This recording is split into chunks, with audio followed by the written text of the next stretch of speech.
ત્યાર પછી તમને ત્રિકોણમિતિ આવશે 10માં. 10માં શું આવશે? ત્રિકોણમિતિ. આ ત્રિકોણમિતિમાં આપણે સામેની બાજુની સામે કર્ણ, એ જ રીતે પાસેની બાજુની સામે કર્ણ, આના નામ યાદ રાખવા હોય તો પંડિત બદ્રી પ્રસાદ હર હર બોલે. પંડિત બદ્રી પ્રસાદ હર હર બોલે. સોના ચાંદી તોલે.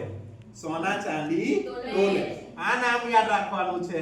પંડિત બદ્રી પ્રસાદ હર હર બોલે એટલે કે P પરથી પરપેન્ડિક્યુલર એટલે સામેની બાજુ, બેઝ પરથી B એટલે કે પાયો પાસેની બાજુ, અને H પરથી હાઇપોટેન્સિયન એટલે કે કર્ણ, અને આના પરથી યાદ રાખવાનું છે આપણે સોના પરથી sin થીટા એટલે કે P ના છેદમાં H એટલે પંડિતના છેદમાં હર એટલે કે સામેની બાજુ છેદમાં કર્ણ.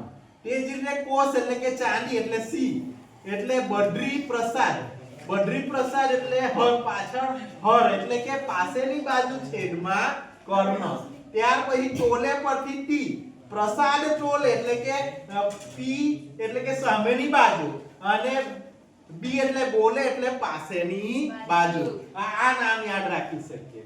ત્યાર પછી ત્રિકોણમિતિમાં આપણે આ જોવાના છે 0, 30, 45, 60 અને 90.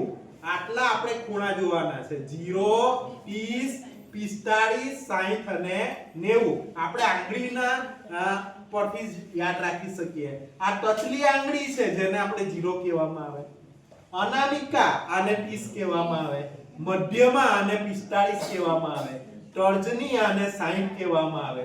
અંગૂઠાને આપણે 90 કહેવામાં આવે. બરાબર.